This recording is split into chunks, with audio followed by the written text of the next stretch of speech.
Hello mga brad. Biyahe na naman tayo, of course. Of course. Kapogi. For this ride, ay kikwento ko sa inyo yung mga bagay na gusto ko kay Koy at yung mga bagay na ayaw ko kay Koy for a month na or 3 weeks. Basta 1,000 kilometer use sa MT-09. Let's go.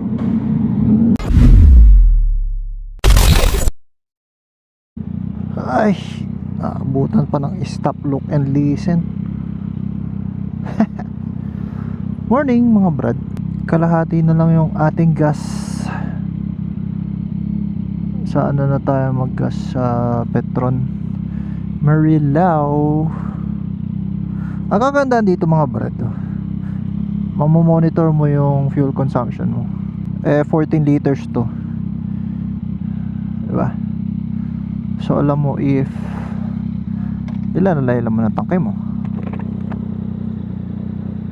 Ako makulimlim I pray na hindi tayo maulanan. Thank you Lord. So mga brad, nakita nyo na ba yung bagong DJI mic mini? Yung wireless? Yes. Meron tayo na mga brad. Bumili ako nyan kasi matagal ko nang gusto yung DJI mic 2. Kasi nga gusto ko bumalik sa wireless. Dahil ang dami ko ng mic na binili na wired, no? At magaganda naman. Yun nga lang kasi hindi niya nami-meet yung mga gusto kong tunog, like yung clarity ng boses tsaka yung clarity ng exhaust, diba? Kasi yung gamit ko last time, kaya naririnig yung exhaust doon kasi masyadong malakas. To the point na nakakabingi siya kapag tagal mo ng naka high RPM, like sa expressway ganyan, no? So kaya lang siya naririnig ng gano'ng kaganda kasi ang lakas ng exhaust na yun.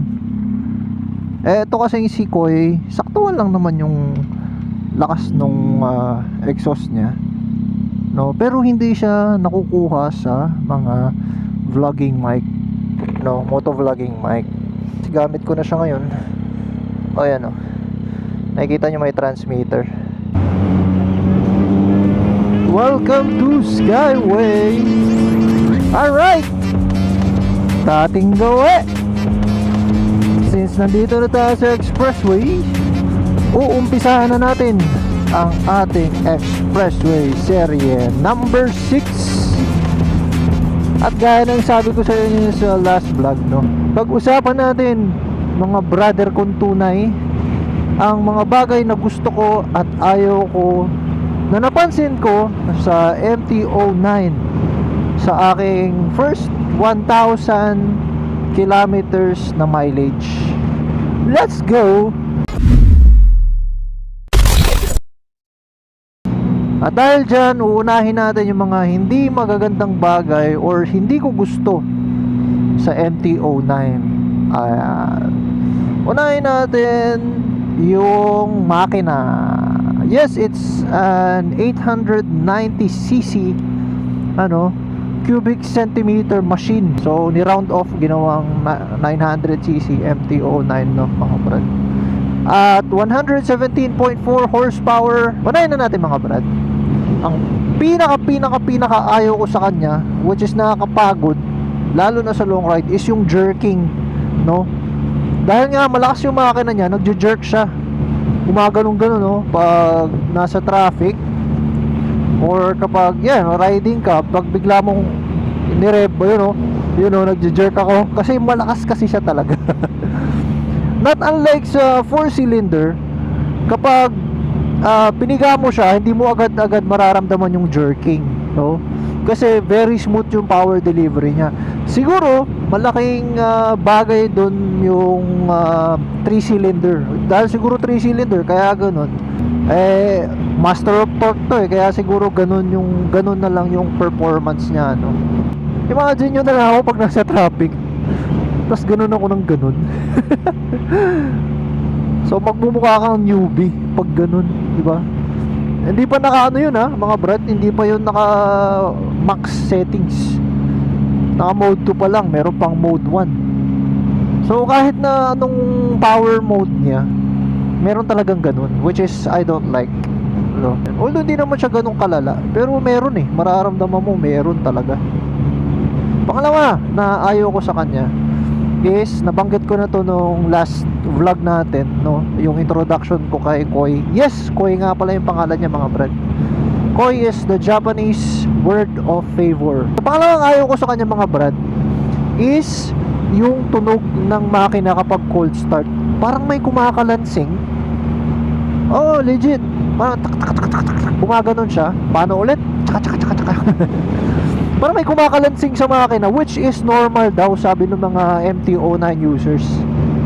So parang ang weird, no? Parang sa unang rinig mo, yung unang start ko nga dito, akala ko may tama yung makina eh. Parang yung, alam mo yun, yung kapag kulang sa oil yung makina, parang may sira sa loob. Pero then again, sabi ng mga MT-09 users is normal daw yun kapag cold start lang naman. Pero kasi kapag uminit na yung makina, nawawala na siya. Ewan ko, ba't ganun? Di ko rin sure. Comment down nyo naman, baka may idea kayo bakit ganun. Next na ayaw ko is yung frame. Ayan. Isa sa issue 2 ng MT-09 na Generation 3. Kasi ang goal nila is mapagaan yung MT-09. Siyempre, hindi yan gagaan ng walang dahilan, di ba? So, naging compromise yun sa frame niya. Dahil nga gusto nilang gumaan yung MT-09, mga brad, ginawa nila ay ninipisan nila yung frame. So kung titignan nyo siya personally, no, makikita nyo na okay yung frame niya sa labas. Pero kapag kinapa mo yung ilalim, mararamdaman mo manipis. So ayaw ko yung part na yun, kasi sabi nila ay nagka-crack daw, may hairline. Di ko alam kung dito sa Pilipinas yung issue na yon or sa ibang bansa, pero narinig ko na yon somewhere na nagka-crack yung frame, nagkakaroon ng hairline. Kasi yun na nga, manipis. Pero hindi naman siya basta-basta. Siguro, ewan ko, hindi ko alam eh, pero meron daw eh. And hopefully wala kay Koi, no? Kaya lagi kong pinapanalangin yung mga rides natin na maiwasan natin yung mga ganyang pangyayari. The good thing about it is lighter siya. Imagine 900cc tapos 195 kilograms lang. Gaan nun na. Eh si Tensho nga eh 650cc na inline 4 tapos 205 kilograms. 10 kilograms difference. Bigat din nun ha. Next na ayaw ko sa MT-09 is yung braking power. Nahihinaan ako sa braking power niya, sa totoo lang. Yung sudden stop, tinest ko kasi one time, no? Di naman sobrang bilis, yung saktuhan lang. Tapos gaano siya kabilis mag full stop.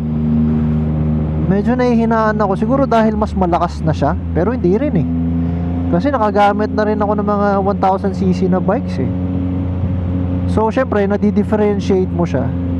Although hindi naman ito 1000cc, pero ewan ko, nahihinaan ako sa braking power niya. Alam ko to, Yamaha lang to na ano eh. I mean, di lang pala, but this is a Yamaha brakes. Tsaka ano, dumudulas yung stock tires sa likod. So ang dali niyan dumulas. So isa rin yun na ayaw ko. Kapag brinake mo kasi siya, talagang titigil yung gulong sa likod, pero dumudulas naman siya. Although meron naman tong slide control, pero 'di ba? Malaking bagay pa rin 'yun kapag yung dumulas ka eh. Meron na nga pala tayong auto sweep RFID. Yung last kasi na umuwi ako ng Pangasinan, wala. So nag-cash tayo nun. Ay hindi pala, ginamit ko yung card ni Tensho. Trinay ko ipalipat, pero hindi siya umabot eh. Yung sa ano, auto switch, same account pero different sticker. Pero sa Easy Trip kasi 3 days daw na processing time. Eh kay auto sweep, pambira, in-scan lang na gano'n, no? Tapos tapos na, kabit na kagad na sticker. So yung account ko ng auto sweep, same pa rin kay Tensho. Pero yung account ko ng Easy Trip is iba na. Pero yung load ni Tensho ay nailipat naman. Mga brad, ito yung NX500 oh. Ito yung pumalit sa CB500X. Ganda oh. Ganda oh. Naka LCD na rin siya. Sana all. And speaking of LCD, isa rin yan sa medyo na-disappoint ako kay MT-09.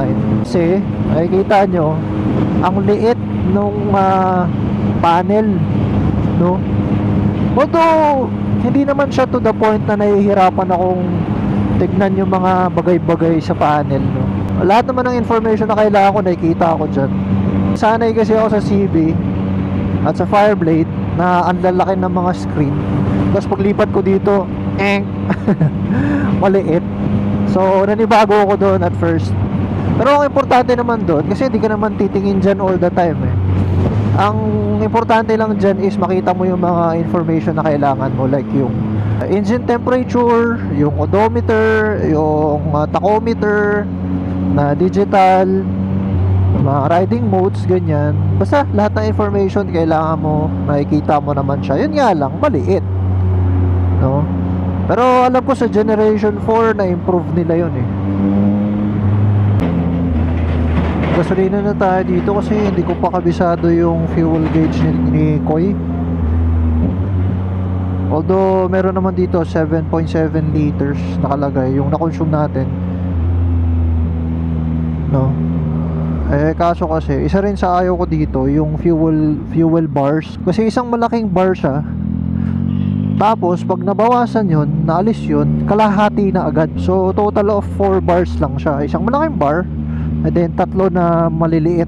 So 'di ba, hindi mo alam kung meron pa ba, wala na. Kaya ang ginagawa ko na lang, every time na nagpo-full tank ako, nire-reset ko yung fuel consumption meter. Ayun.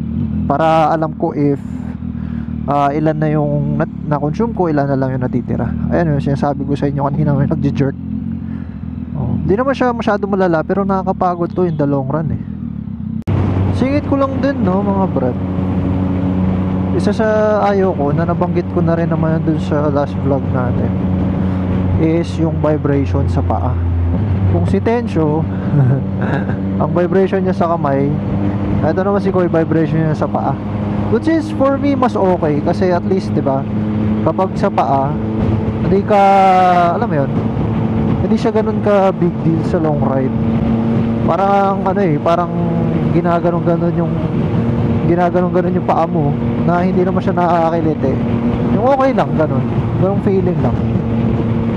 Sa kamay wala masyado, very very minimal lang, to the point na parang wala. Pero sa paa mararamdaman mo meron talaga. Isa pang ayaw ko, dami kong ayaw, ano. Choosy yan. Mga feedback lang to, mga brad. Yung suspension medyo matigas. So naramdaman ko yung difference ng Showa, no? Showa shock. Medyo matigas yung suspension nito, ramdam mo yung lupak. Pero kahit ganun pa man, mga brad, ano, kahit na ganun katigas yung suspension niya, adjustable pa rin naman siya. So siguro by stock matigas talaga siya, pero manually pwede mo siyang i-adjust. Yung preload ata yung tawag doon, hindi ko kabisado, mga brad. Uy, ang ganda naman itong vintage car na to. Anong kotse kaya itong banda oh? Tulungan nyo nga ako, mga brad, ko anong kotse to. Ganda oh.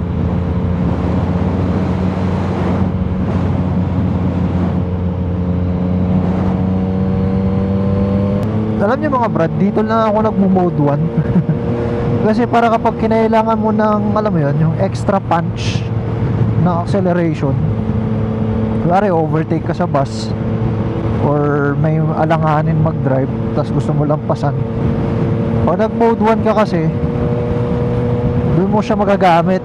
Yung, alam mo, yung parang sumisipa siya. Ako na rin, gusto mo overtake ka niyan, mag mode 1 ka, tapos ewan ko, parang lumalakas siya eh. Tapos pati yung tunog ng exhaust, napansin ko, lumalakas din pag naka mode 1. So dito lang talaga ako nagmo mode 1 kapag nasa expressway ako. dito tayo sa ating paboritong stop sa PTT. Yabang, may mic. Tara. Magmamakdo sana ako kaso feeling ko ang daming tao. So, tingin tayo ng ibang food. So magmula dun sa Petron Marilao hanggang dito nakapag-consume tayo ng 3.7 liters ng gasolina. Yun lang naman yung mga naiisip ko so far na ayaw ko sa MT-09 ano mga brad. So far sa 1,000 kilometers use sa MT-09, so far yun lang yung mga di ko nagustuhan. We'll see if meron pa, babalitaan ko kayo mga brad. Pero marami-rami na rin yun. Punta naman tayo sa mga bagay na gusto ko sa MT-09. Ayan, yan ang inaabangan nyo. Unang-una, syempre gusto ko dyan yung higher CC, more power. Hindi ko naman sinasabing kulang sa power si Tencho. Sabi ko nga sa inyo, okay na siya. Pero kasi dito kay Koy, no, dito sa MT-09 aka Koy, no, may time kasi na mga kailangan ka ng power eh, lalo na kapag go-overtake ka, no, sa expressway. Meron kang punch na hinahanap. And mga brad, given na 900cc si Koy, given na 900cc siya, no, ay yung power na hinahanap ko, yung punch, no, ay nahanap ko sa kanya. Wow, nahanap ko sa kanya. So hindi na ako nabibitin sa power, plus nagugulat pa ako. Nagugulat pa ako sa power niya mga brad. May times na talagang di ko pa kaya. Sabi ko nga sa inyo, dito lang ako nagmo-mode 1 sa expressway. Kasi kapag nasa public highway, yung mode 2 more than enough na yun eh. Hindi ko nga masagad yun eh. Diba? Kasi kailan mo ba kailangan ng torque kapag nag-overtake, diba? So, malaking bagay yun kapag nasa expressway ka tapos overtake ka. Alam mong hindi ka mabibitin. So, yun, yung power. Despite na torquey siya, na jerky siya, may times naman nakakailanganin mo rin yun. Pangalawa, yung kanyang design. Ayan. Although kapag stock, hindi mo talaga siya masyado ma-appreciate eh. Yung magtataka ka kung, alam mo yun, mukha siyang alien. Magtataka ka kung maganda ba siya o pangit, ganyan. Pero para sa akin, since binihisan ko na siya, nakita ko na ang ganda pala niya. May mga ganun eh, yung mga simple lang, pero pag nabihisan, parang tao, di ba? Simple lang, hindi mo ma-appreciate. Pero kapag nabihisan siya, nag-make up, ganyan, nag-ayos, gumaganda. Parang ganun tong bike na to. Tignan nyo yung so far pinakamagandang picture ko sa kanya. Para sa akin subjective kasi yung design eh. Pero para sa akin maganda na yan mga brad. Okay, next, yung auto blip and quick shifter na stock mga brad. Napakasarap gamitin. At hindi lang yun, ang ganda ng tunog mga brad kapag cruising ka, tapos mag-upshift ka, pambihira, para kang muscle car na rumarat-rat. Ang sarap sa tenga. Yung tunog, yan, isa pa yan ng inline 3. Pag dumaan yan sa'yo, nag-flyby yan sa'yo, hindi mo masasabi kung inline 3 agad eh. Mapapaisip ko kung ano kayang bike yun. Parang ganun eh, no? Kasi pag inline 4, kahit na anong motor, pag nag-flyby yan, alam mong inline 4. Pero kapag inline 3, hindi, mapapaisip ka eh. Nevertheless, naka-inline 3 ka, so kilala mo yung tunog. Kasi ako, nakilala ko na yung tunog niya eh. So may dumaan na Tracer 9 na nag-flyby sa amin, no, alam kong inline 3 yun.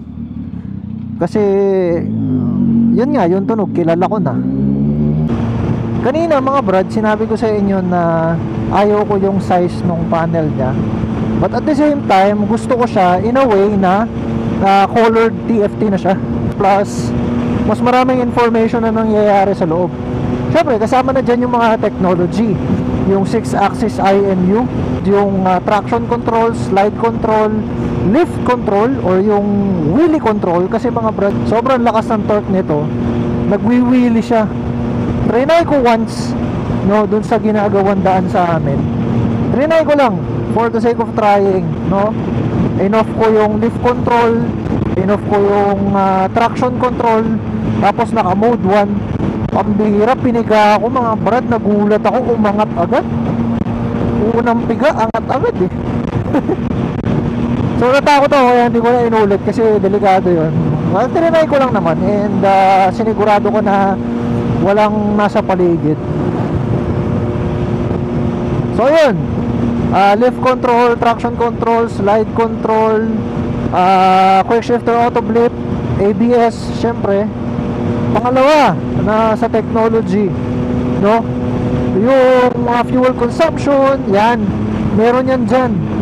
Yung auto blip and quick shifter, pwede mo rin yun turn off and on. And the good thing about it is, kahit na 900cc siya, matipid siya.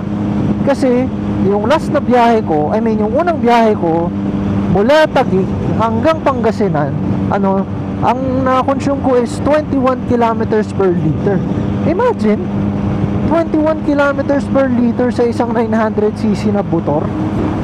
Matipid yun kasi si Tension na inline 4 650cc 22 kilometers per liter. So ang difference lang nila lumalabas is 1 kilometer per liter, diba? Given na mas malaki makina nito, mas malakas, pero pambira, nabawasan ka lang ng 1 kilometer per liter. Not bad yun Next is yung handlebar na mas mataas. Yes, mas relax mga brad.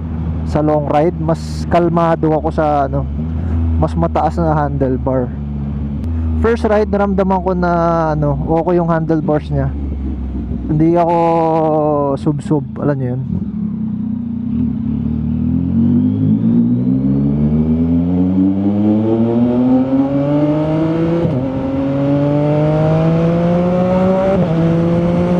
Grabe, ang ganda, Kaya mga brad, wala akong pagsisisi dito. Wala talaga. Nung una, to be honest, napapangitan talaga ako sa MT-09. Pero pambihira, kapag binihisan mo siya, iba talaga yung forma niya. Tignan nyo siya sa bandang air scoop. Pakaganda. Parang eroplano. Alam mo yung alien spaceship na lilipad na ganun. Tapos may bigote pa sa ilalim ng mata. Ito nga nung mga kaibigan ko nung 4th anniversary ng Seabeast nung ride namin last week. Nila, ang muskulado ng MT-09 mo sabi niya. Sabi ko kasi kinabitan ko ng extra body kits kaya ganun. Yung mga buttons. Ayan, tingnan yung mga buttons mga bro. Napaka-premium ng dating. So dito yung mga mode, yung ilaw, yung turn signal, yung hazard, tsaka busina na hindi ko naman ginagamit.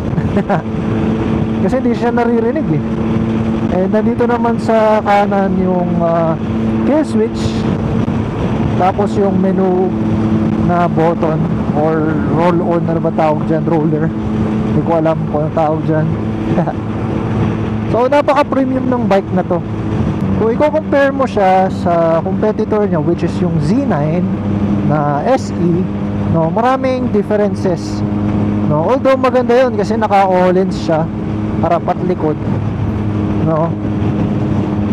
Tapos inline 4, syempre, tapos Kawasaki.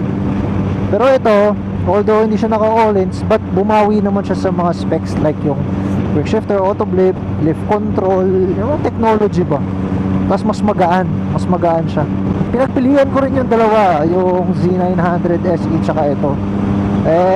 Mas nagustuhan ko kasi yung specs nito Although mas gusto ko yung forma ng Z9, pero kasi yung uniqueness ng MT-09 tsaka yung pagiging limited niya, search nyo sa marketplace. Kukunti yung nagbebenta ng MT-09 compared sa Z9, papa standard or SE. Well, ang sarap magbiyahe kay Kuway. Hindi ko pala nabanggit kanina yung riding modes. So 1, 2, 3, 4. 1 yung pinakamalakas, Yun yung power mode. Mode 2, mas mahinang power mode. Mode 3 is road mode, and mode 4 is rain mode. Yun yung pinakamahina kasi pinipigilan niya yung power para hindi madulas, diba? Tapos yun, traction control 1, 2, and yung pangatlo is yung M ay di rin ako, ayun, kala ko di rin ako nabawas eh. Pangatlo yung M, yun naman mga brad yung nako-customize. Pwede mo siyang patayin, pwede mo siyang i-switch. And then yung slide control, no, 1, 2 rin yun, 2 modes. And then yung lift control, para hindi ka mag-wheelie, 3 modes din yun, no. So grabe yung spec sheet nito mga brad. So yun lang naman mga brad yung may share ko sa inyo so far, yung aking mga likes and dislikes sa MT-09. Kung meron pa, i-share ko na lang sa inyo ulit sa susunod na vlog. So paano mga brad, tapusin ko na dito yung vlog mainit na eh. Laging sinasabi sa inyo mga brad, alam na alam nyo na yan. Kapag napagkatiwalaan, ingatan. Let's go!